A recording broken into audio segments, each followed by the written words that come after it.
about. There are certain tips that I want to discuss with you about research.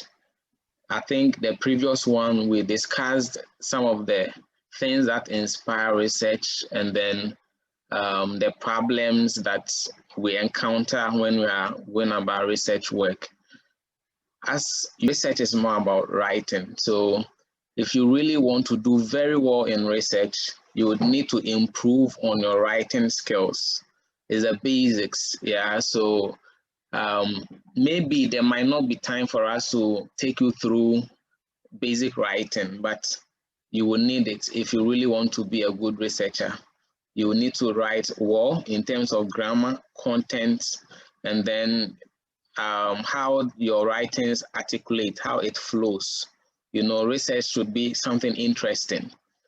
If you write a piece of work, somebody reading it should really enjoy reading and be able to make sense out of it.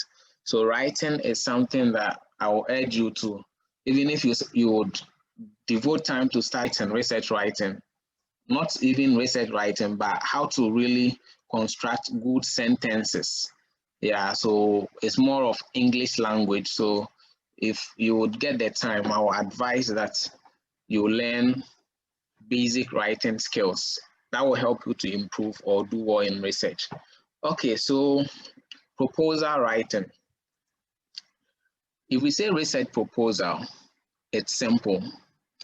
You want to undertake a project or you want to conduct a research work, but then you would need to convince that the project that you are about to do is worthy doing it. And you need to also convince that it is feasible. And you also have to convince whoever that is supervising your work to show interest in supervising it. Mostly for academic purposes, if you really want to enroll into any program, especially at the higher level, they will first of all want to ensure that whatever research that you are doing, there is a supervisor or there's a lecturer who is within that field and is interested in following or supervising you.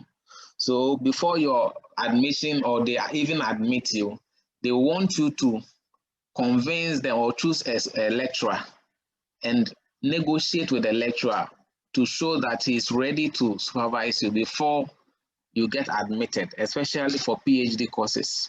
Yeah, so it is not jack of all trades. Every lecturer has his own field of study. So the proposal will give them the gist or the idea about the topic or the project that you want to do, so that they will be convinced that, oh, you really know what you are about. Because so you build your skill for me before you even get there. It's not there that you are going to learn. No, mostly they are supervising and they are guiding you. If you are not fortunate, some of them will not even suggest to you because they assume that you know you have the skills and you are executing it. Yeah, so proposal is broad. It can be in married proposal, it can be in any project proposal, and it can be a research proposal, but our attention is going to focus on research proposal. So I would say that the main objective of research proposal is for you to tell a compelling story and convince your audience about a research work or project to be undertaken. Your audience in this case could be your supervisor, the university, anybody that is concerned with the work that you are going to do. So they have to understand where you're coming from. Basically, for first degree and master's degree, your chapter 1 is good enough to be presented as a research proposal. But in most cases, starting from the master's to PhD, they would want chapter 1 to chapter 3 as your proposal. So there is no fixed concept. The idea is that you should be able to convince whoever that is interested in supervising you about the work you're about to do. So every university has a structure and a format that you follow, but if it is not given, you can use a general format. Yeah, so I'm going to list the outline, and then we will know that when we are writing a proposal, this and this and this what you follow.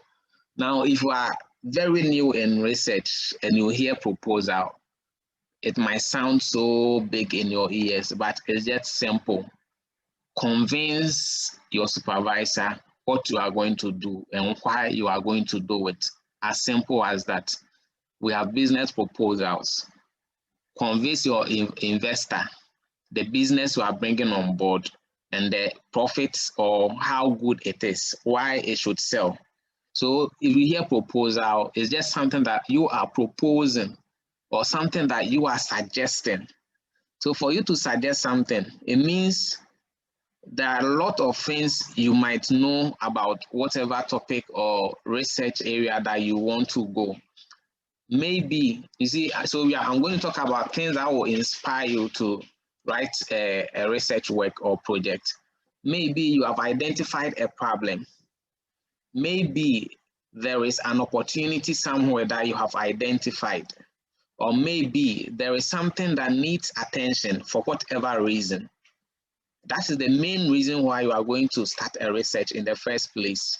So if that is the case, write a proposal to convince that whatever that you have identified makes sense and you can do it. Okay, so I believe for your proposal to stand out, these features must appear. The relevance of the project, the feasibility of the project, the methods that you are going to use. In research, method is very important. It's very important because at the end, it is what you are going to use to prove that whatever you have done should be accepted based on the procedures you followed, and that would even convince someone to believe the results that you are communicating. So the method is very important. And then you should also state the stages or the structures of the project. So for instance, in our normal research work, the stages or the structure could be the chapters. How many chapters are you going to write? And what is the content of each chapter? Okay, so you should also be able to include the timeline. Every project is time bound. So for you to write a proposal, you will need to indicate the duration of the project and each activity, whatever activity you are going to undertake at each moment.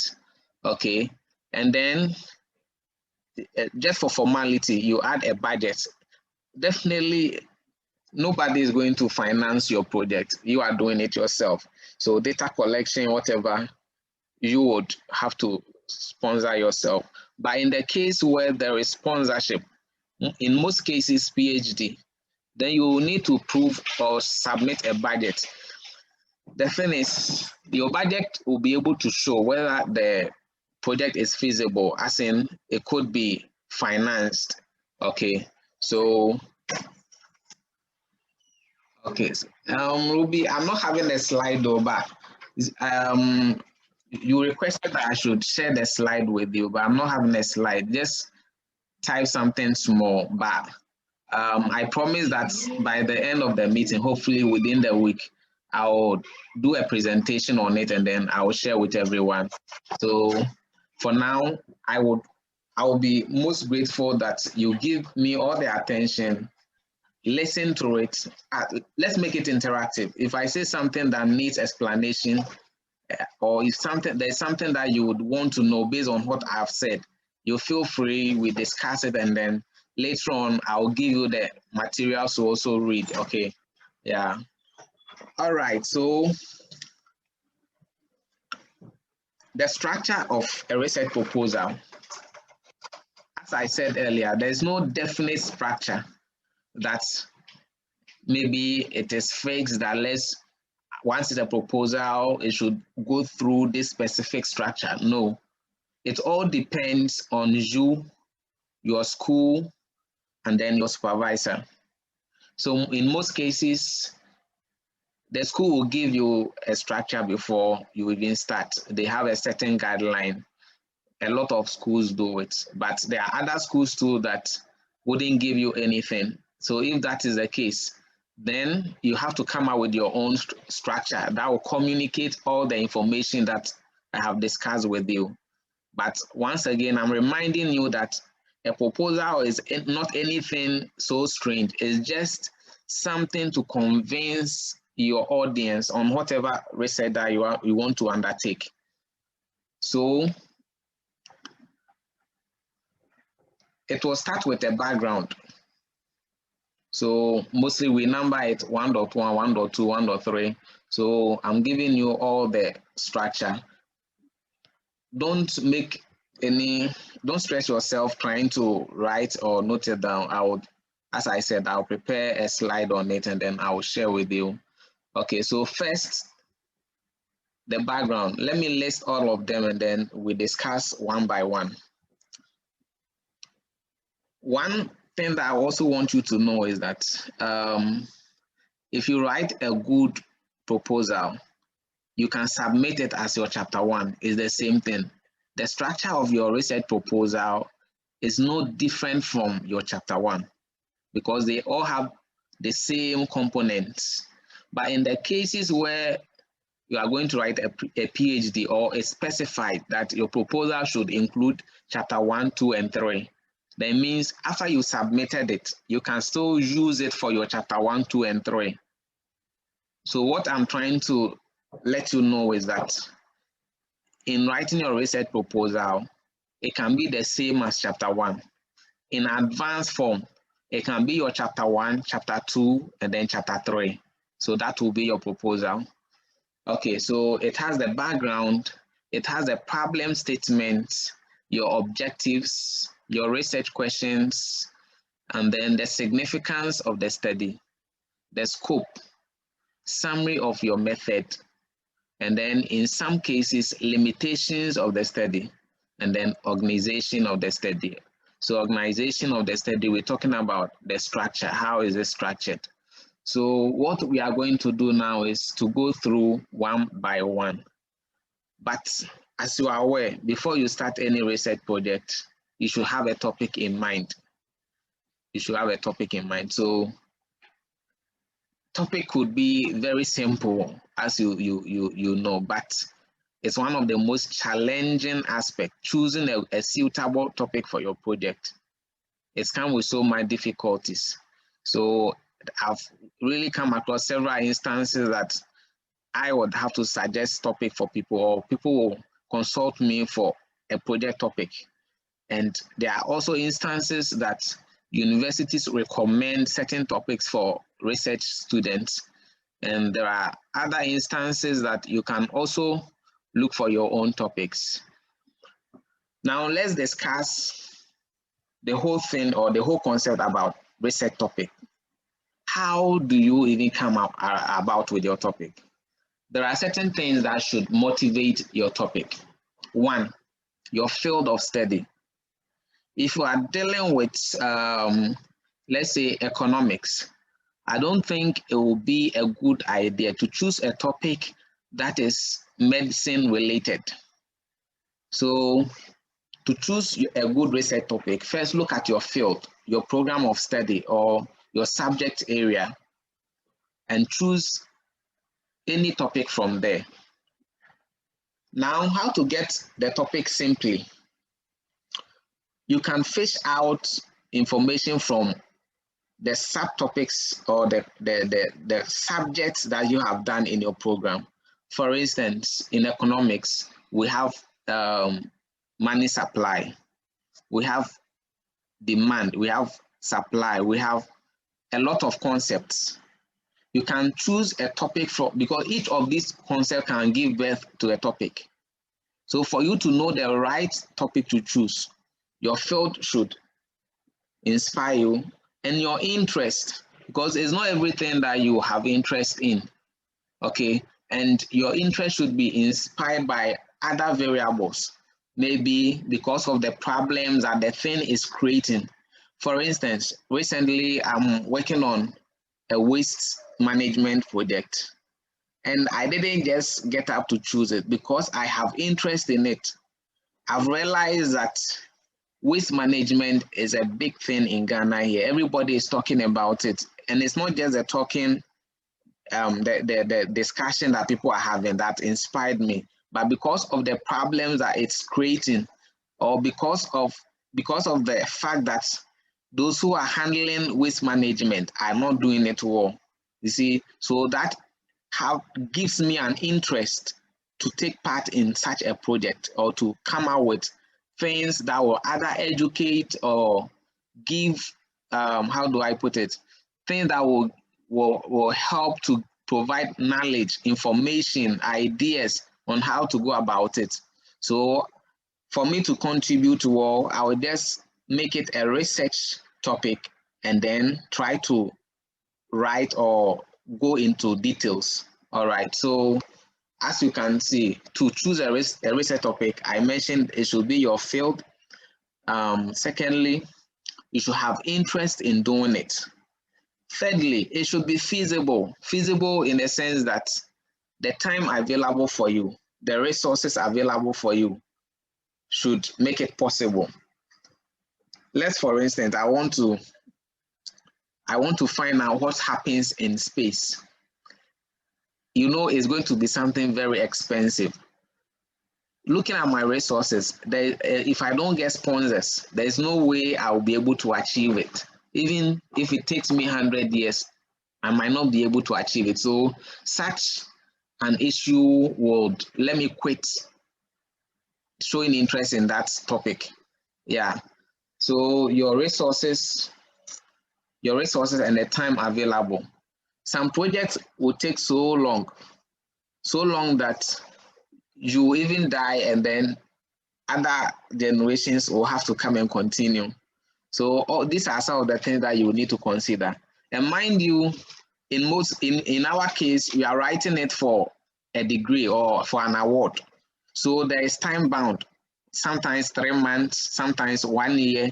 So looking at the 1 year, you don't choose a topic that will give you so much burden that will take the whole of your time and then your money available. So those are some of the things, the basic things that you need to consider. There might be other relevant things, but these are major. Okay. All right. So assuming we have chosen our topic, and those who are writing on any research, if you have a topic, you can share with us, and then we discuss. And then those who are also not writing any paper, you can think through and then try to choose a topic so that next time when we meet, you will share your topic with us. So is there anybody having a research topic that would want to share with us? We want to, when you tell us your topic, we want to know how you came about with that topic. Is it based on interest? Was it suggested to you? Is it based on a problem that you identified? Like, we want to know, because we are all learning and we want it to be practical. Anybody to share?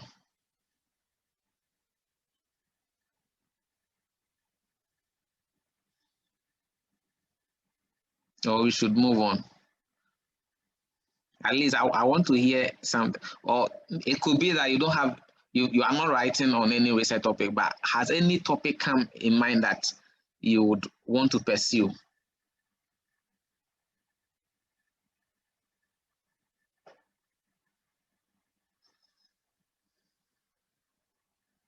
Hey, silent. Everybody is silent. I know.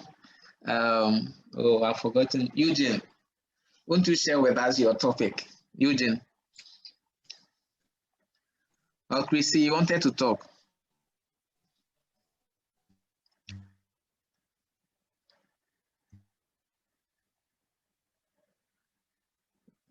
Yeah, Chrissy.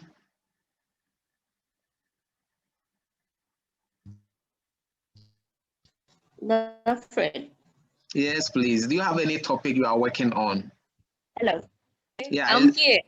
Okay, so which topic are you working on, or which topic are you interested in? Stevie. Yeah. I actually did that. Finished working on it. Can you repeat it?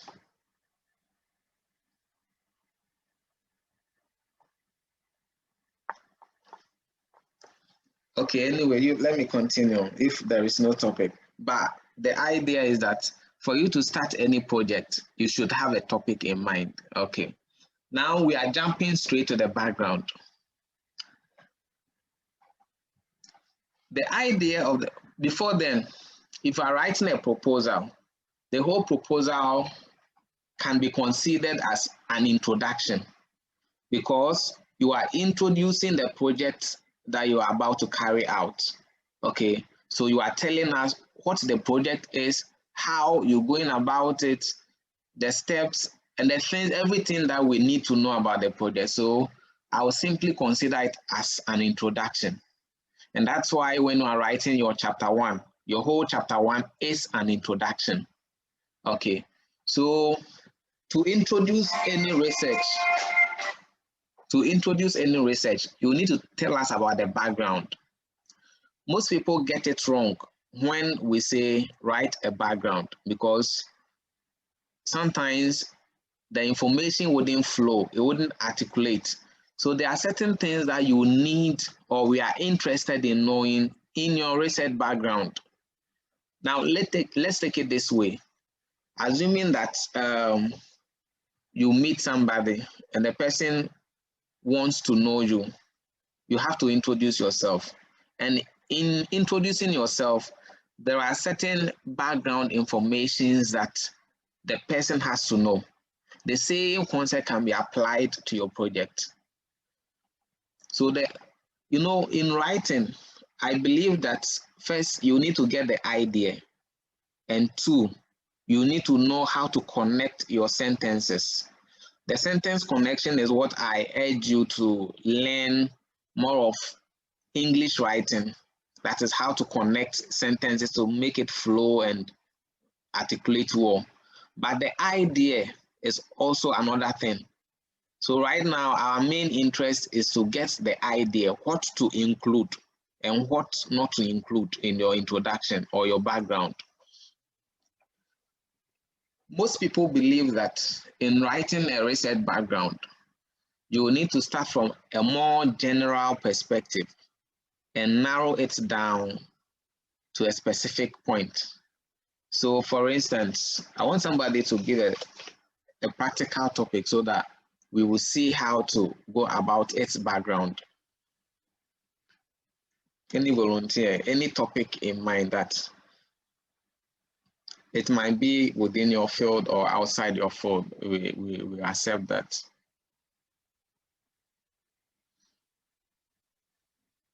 You want to know how to write a good research background. So we need a topic to go with. And I wouldn't want to suggest a topic. I want at least someone to suggest a topic and we see how we can put a background on that topic.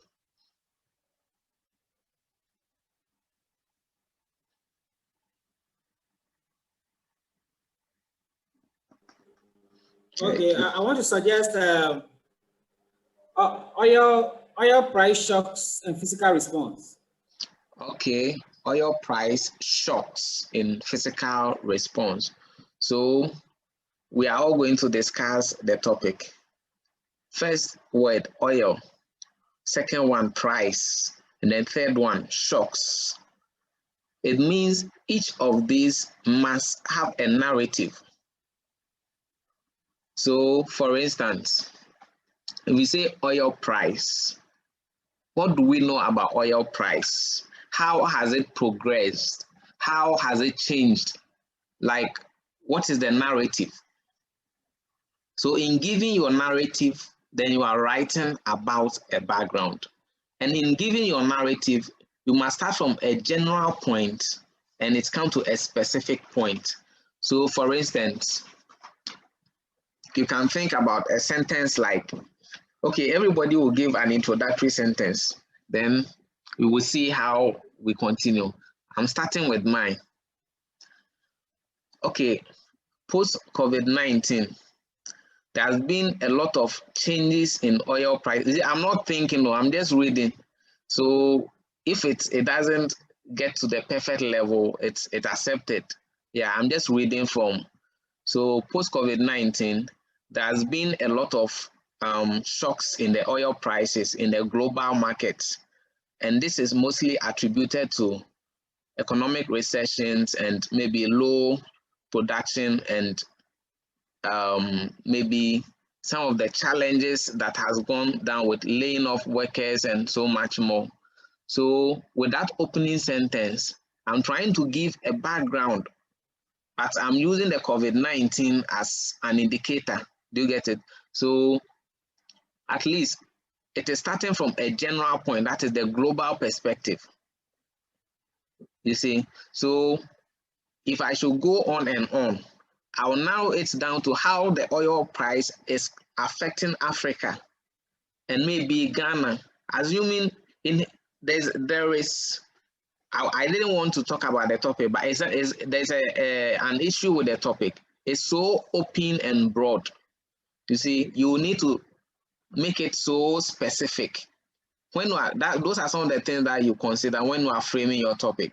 It shouldn't be so vague, as in we wouldn't know a specific angle that you are going. You should be able to know that maybe you are talking about oil price shocks in Ghana or maybe in the Ghanaian economy. Like there should be a more narrow point. Okay, so we are assuming that you are talking about Ghana.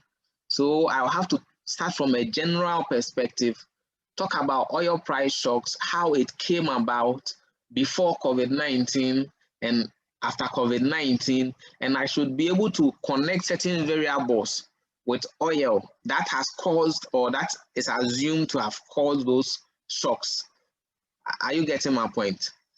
So it is important we start from general perspective. We narrow it down and then we come to a specific point. It's a good topic, but as I reviewed, there's a criticism that it is so broad. It is so broad because I wouldn't know exactly what you want to talk about, whether you are talking about the Ghanaian economy or Africa or maybe European Union, or like it should have those features. That's one thing to look out for when you are writing your topics. Make sure you don't make it so vague and open that anybody at all can fix something there. Are you with me? Yes. Okay.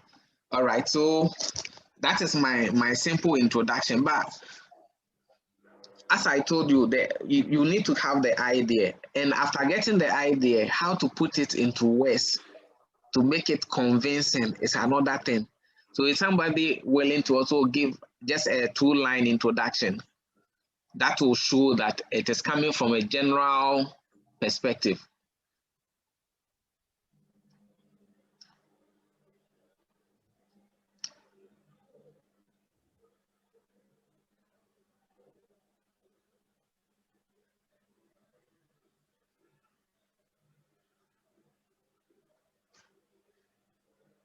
Okay, let me share with you one introduction so that let me see if where is my share screen? Share my screen. It's not showing here. Let me share my screen so that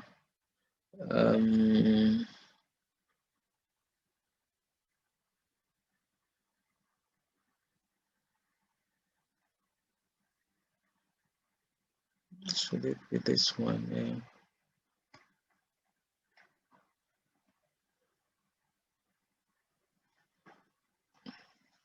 Please, can you see it very well? No.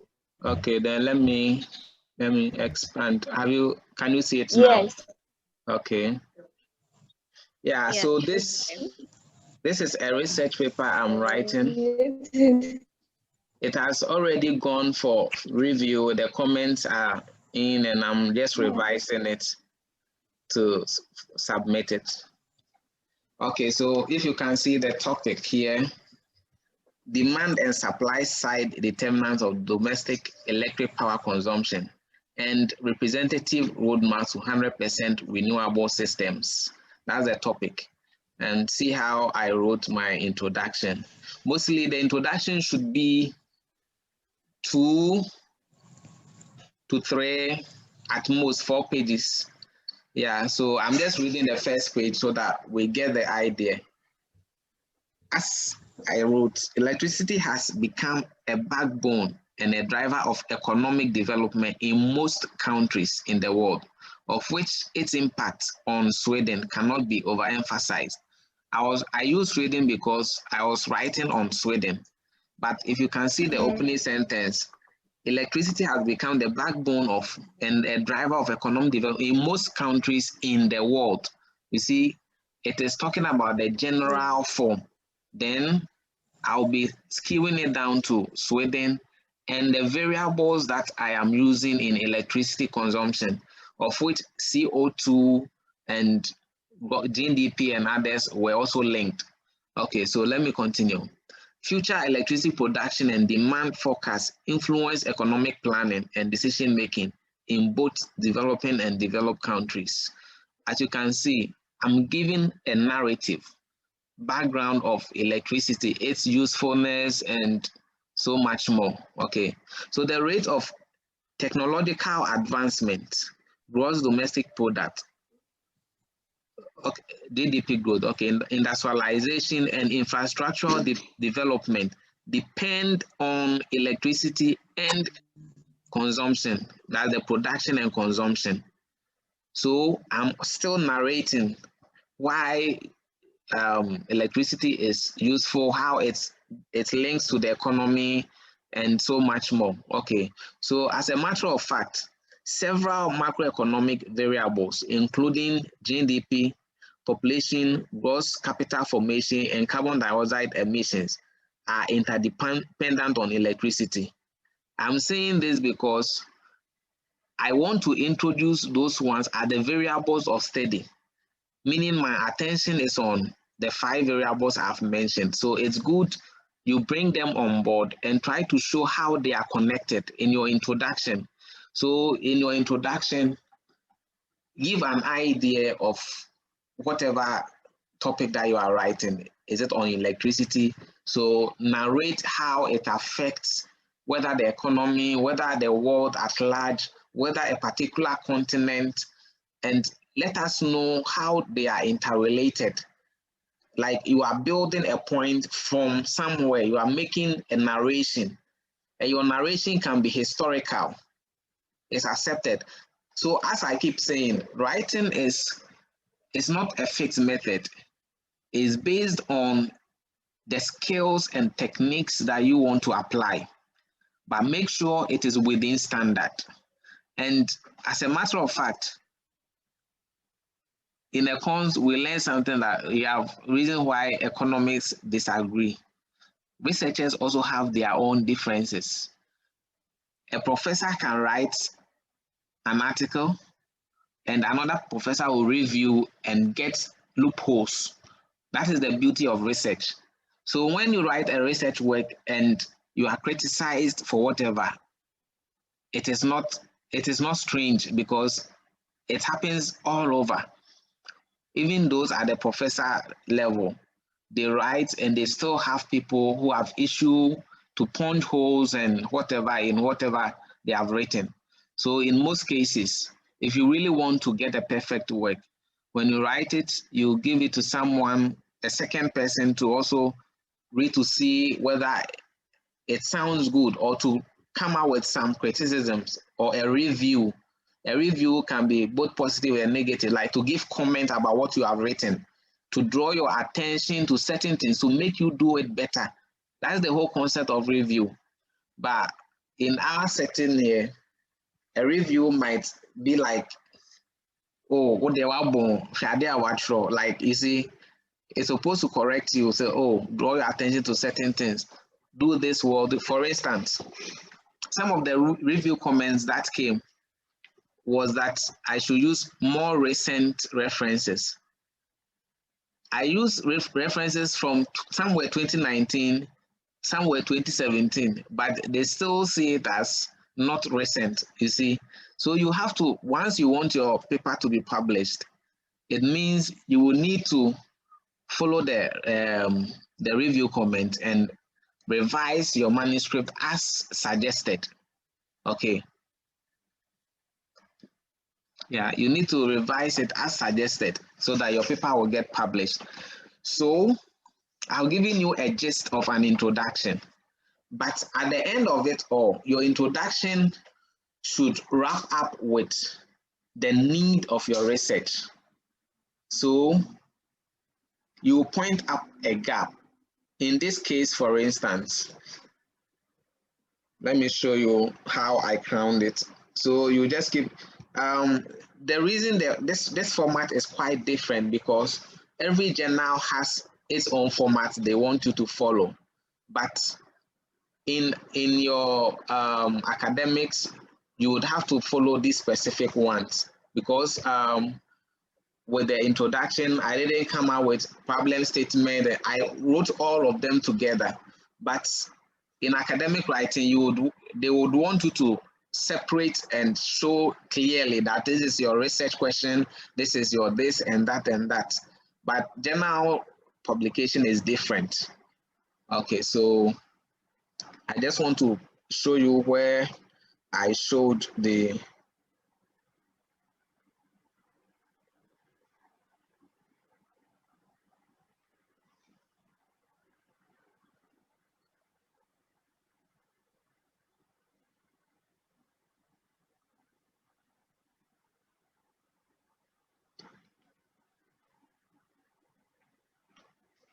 okay, where the gap is. Let me see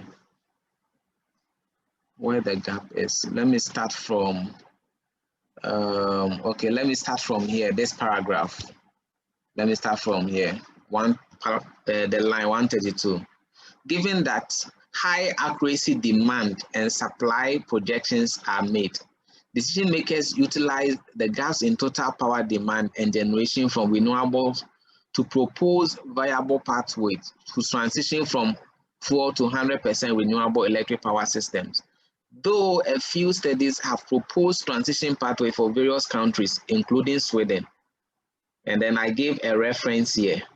So Heard et al. 2017.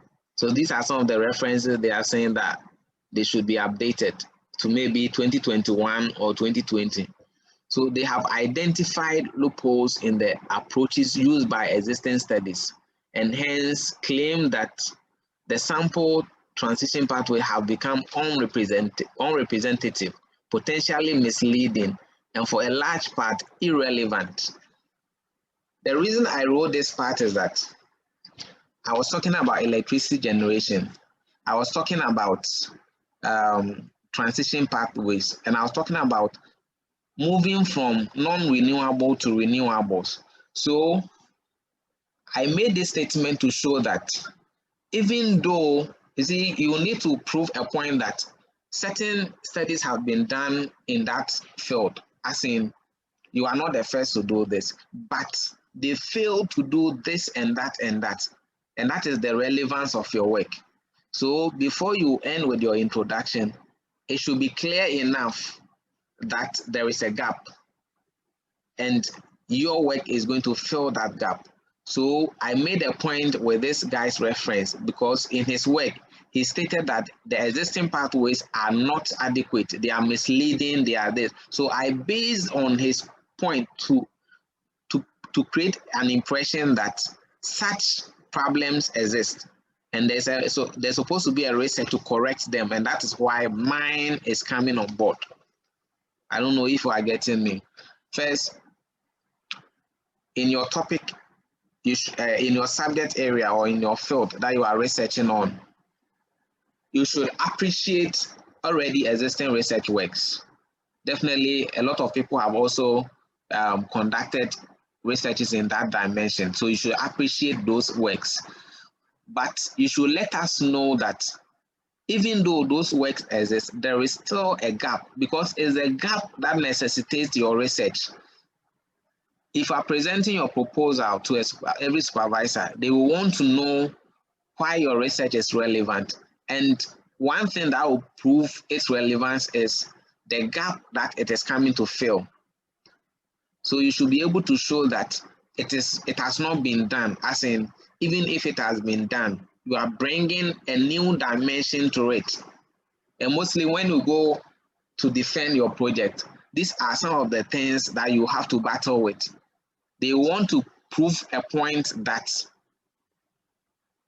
they have done it. No, like you need to prove what makes your work new. Why is it new? Because that novelty is very important. It's the first reason why you are conducting that research. After identifying the problem, you realize a lot of people have also done it. So your novelty will try to prove that you are not repeating what is existing. So you need to prove a point that what you are coming to do is totally different from others. It's totally different from the existing work that people have done. So how do you prove your point? You need to support with references. As I pointed here that somebody is criticizing that those loopholes are there. And so there's supposed to be a way to address or to fill that gap. And that is convincing enough. Yeah, so in the background, it is simple and straightforward, but it needs to be more technical in that you transition from a more general point to a specific point, and you end by letting us know the relevance of your work by showing the gaps that are already there and why your work will be able to address those gaps. Yeah, so if you have any question about the background, let's discuss it and then we can move on to the problem statement.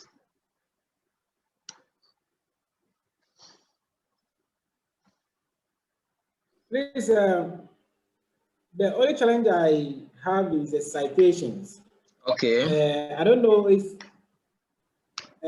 I learned if you are citing someone for the first time, maybe the paper is more than 2 persons, you have to write all their names in full.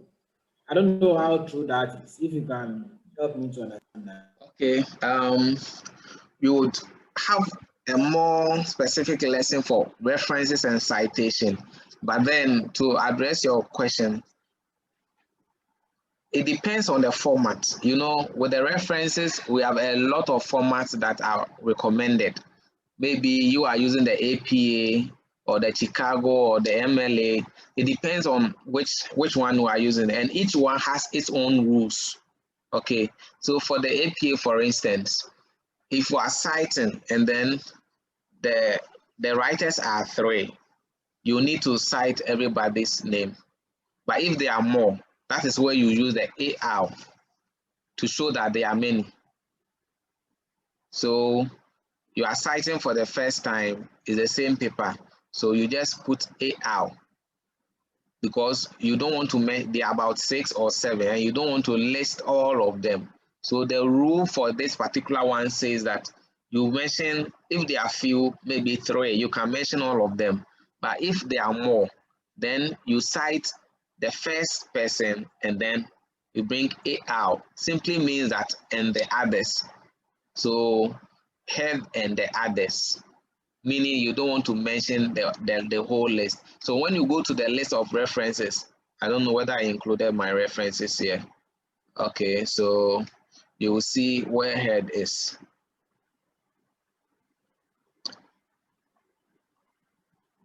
Okay, head will be okay.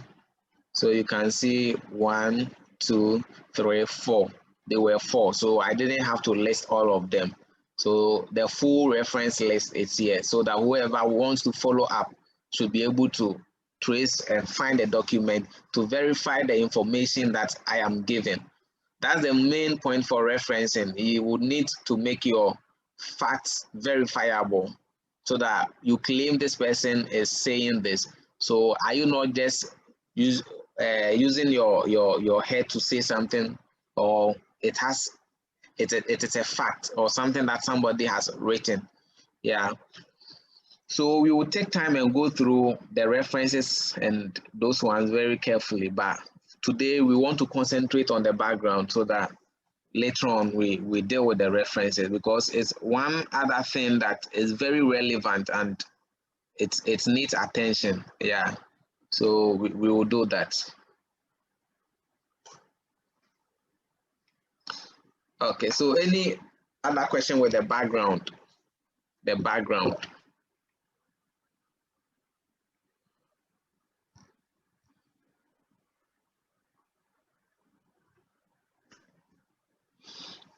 Please, any contribution or question submission on the background?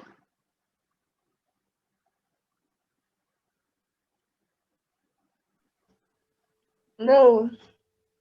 Okay. Okay, so to wrap it up, if you are writing a research background, just compare it to you letting someone to know your background, your educational background. You want people to know when you started your education, where you started it, and the courses that you read. If you want somebody to know your topic, the background of your topic, you would need to let us know what the topic is about, how it affects other variables, and how those ones are interconnected. And in narrating your story, you will need to start from a general perspective and then narrow it down towards a specific point. Yeah, so that is the the the tidbits or the techniques that you would need in writing your background. But the most work after having the idea is how you put your sentences together. Because sometimes you would have the idea all right, but how to write it well is another problem. So I can assure you that if you start practicing, you start getting it wrong. It will get to a point that all your writings will be very close to perfect in terms of sentence connection, and you just give it a try. Like, writing it's a kind of practice. The more you practice it, the more you get it better. You write, you let somebody read to give you feedback, they correct you, and then you continue to keep on writing. Okay, so if you really mean business and you want to do actual writing, I'll be there to assist by reviewing any work that you bring.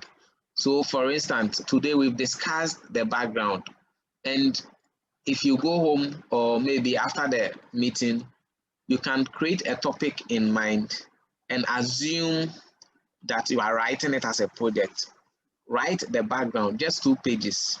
You bring it, I'll give a comment, because there's one thing hearing and then another thing practicing. So if you are really willing to do that, I'll be able to take time and then try to also give you my comments and help you to improve upon your writing if you're really interested in that. Okay, so I don't know, I think our time is almost up. So we will just have a short question and answer time, and then we continue some other time. But from next week, God willing, we would, I don't know if you have the time, we can use Saturday and Sunday. I'll be willing. The reason is, you see, I thought I wanted to do it just the introductory, but there's a lot that you would need to know. So I'll try to extend the period so that we'll be able to have more time to discuss a lot of things.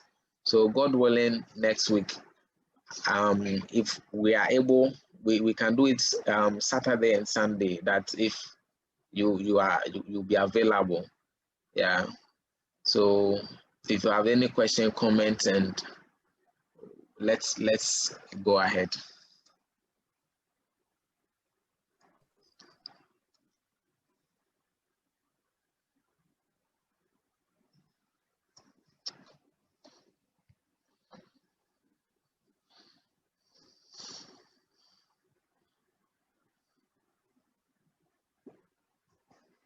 No comment, no contribution, nothing.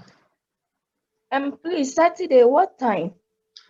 I want us to do it same time, like evening time, so that everybody will get, by that time maybe you'll be done with your works and we will have. No. Some of us Saturday. Okay, so should we push to Sunday only? I think Sundays and Mondays in the evening. Yeah, you are giving the time that will favor you. Of course. Monday, we have a lot of people to go into work, and sometimes they get home late, including myself. So Mondays, the weekdays will not be very. I don't think it will be practical because there are other people too among us who are working, Saturday, yeah. and any no Sunday say at same time. Because I want to have the exam. Okay. Okay, then Sunday will be good. We will just fix it on Sunday. But if we keep on having it consecutively, we will really get there. Yeah. How about we making it on we'll be having the training on Sunday, but then we'll shift it to 2 hours.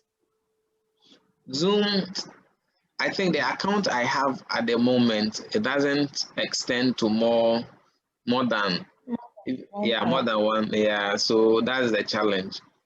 Really? But then we will still try and do something if we are able to continue in that perspective. We'll do that. Okay. But I don't think. Yes, please. Please, I'll be happy if probably you can create a WhatsApp group whereby you can maybe be sharing some materials. Okay. So that I'll be reading before the meeting day. Okay. Okay. So that maybe when you come, we have a foresight and idea of what we are coming to learn for the day. Okay. We can make a meaningful contribution. I will do that. I'll do that. But if you have any research experience too, you can share with us. So because some people would be interested in knowing what So yeah, anybody with research experience, how difficult it became, how you the ideas you brought on board, like anything that will help us to avoid certain mistakes. All of us have research stories, so if you have anything to share, let us know. Maybe it can motivate or try to help someone, encourage someone to also start a journey in it.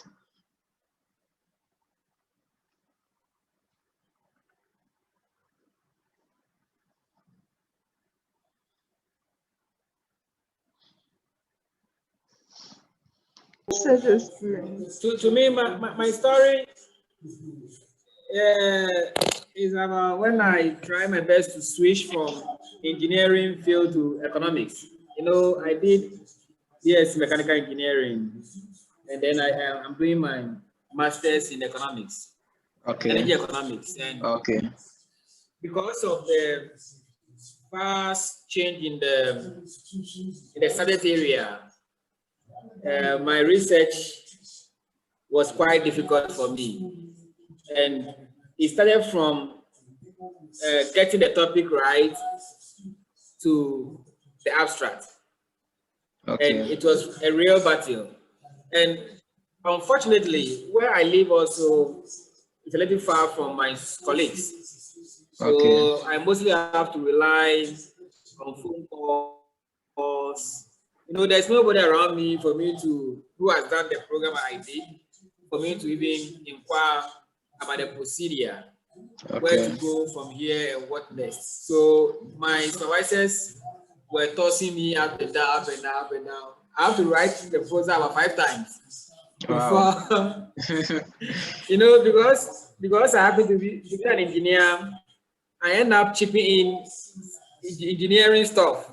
If you got what I mean, that doesn't sound so economical. But fortunately, I was able to lay my hands on some works on YouTube. That was very good, and I was able to coin my topic. And my topic is what I just gave you: the oil price shock and fiscal response. And in Ghana, and I was looking at how oil price shocks affect fiscal operations, looking at public debts, total petroleum revenues, and one thing, and expenditure, government expenditure. So these are the three variables I wanted to work with. Okay. So as I started, I wrote a proposal. I was able to identify a lacuna, and it was flowing. Then I got to chapter 2, the literature review, where I need to bring out the literature that supports the work. That area too was very difficult for me because I told you it was a green area for me. Okay. How to get the needed literature to support the work, where to get it, what to look out for. Okay, I don't have all those experiences. So I have to still rely on YouTube. And then they show me that I should pair the variables. For example, if GDP and consumption, or GDP and maybe petroleum revenue, what is the GDP growth to petroleum revenue nexus? Okay. When I type it in Google Scholar and they get some papers that will talk in that direction. Okay. So those papers that are talking in that direction, I have to download those papers. And I think Mendeley becomes very handy. So I populate all those documents into Mendeley, and I'll be reading it one after the other to see the nexuses that I've established over time to be able to write my chapter 2. So I have to take two variables, then try to see how they relate to each other. Then I write something small, two variables, write something small. So that's how I was able to point the theoretical and the empirical literature. Okay. Fortunately, when I sent it, my student doesn't have much problem with it, so I was able to escape that one. Okay. Then I entered into chapter 3, whereby I need to talk about my methodology, and it's a new area. How you have to model the whole thing, the variables to use. But you see, research is very dynamic. As I was doing it, I found out that the thing I'm doing, if I massage it more, it will be better. Yeah. If I massage it more, it will be okay. So I keep on massaging. For example, the expenditure, I try to use total expenditure. Okay. Yeah. But then after I ran my regression, it didn't make sense. Okay. Okay, most of the things didn't make sense. So then I have to diffuse it to get current expenditure, capital expenditure, to see how oil price shock affect each of these variables. Then public debt and all those things. So as you are going on, you'll be learning along the way. And this is my first research I've done in economics. And trust me, I really learned a lot. I learned a lot. I don't know how to use the standard. I don't know how to use SPSS. I don't know how to use eViews. But using YouTube, I was able to learn data. I was able to learn how to model my work. I was using the vector error. No, I was using vector autoregression. Yeah. Okay. Yeah. Because of the shock, and after that, I then have to do decomposition, variance error decomposition. Then I have to shock the variables to see how they behave. Then after that, I have to explain what all this means. Okay, and I've not done it before, so it was a new arena, and it took me, let me say, 4 to 5 months before I was able to get my foot to write anything meaningful. And after I was able to finish the work, which is under review, I have come to love research. Okay. And I really want to learn more. Okay. I really want to learn more, to be able to research more, not for anything at all, to be able to acquire some skill in that arena. So that'll be my story. Yeah, so, that's great. Interesting. Yeah, interesting, very interesting. But I think a lot of people might get scared upon hearing the methods and this and that you were mentioning, but I think what you all have to know is that those things are the method he chose. Okay, so one thing about research, as he said, is dynamic. You can just come out with your own way, how you think you want to conduct it, but at the end, you will need to justify your methods. So he used econometrics. You can use simple sociological analysis. You can use any simple thing. You can use basic regression, but at the end of it all, it should be able to make sense, yeah, and help you achieve your objectives. Yeah, so I think that is a story and it's interesting. It's very interesting. So if there is any other story to share, then at least we've learned a lot from his story. If for nothing at all, he has proved to us that it doesn't come with ease. It's something difficult. He also proved to us that you need to be consistent in acquiring that knowledge, that you come to all resources available. He went to YouTube. Maybe at that time, he didn't have anybody to guide him as we are doing right now. So he had to go to YouTube, meaning YouTube can also assist you to get certain information. Okay, so we've learned a lot from his experience. Yeah, so if you are also interested in building your research journey, you have to understand it's not going to come with ease.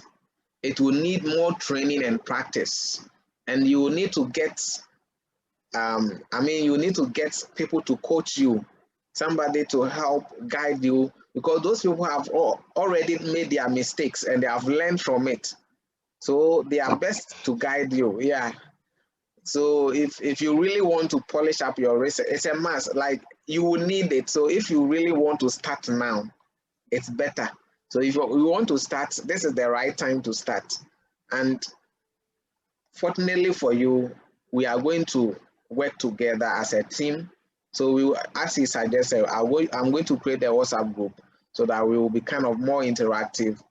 If you come across any information that colleagues need to know, you share in the group, and then if I also come across any information, I will share. And before we meet, as he said, we will plan and make it more organized so that all of us can have a good preparation, and then we can have a good discussion as well. Yeah, so I think that is all we need to do for today. And if you have any further question or comments, let's talk about it, and then we see how we can disperse.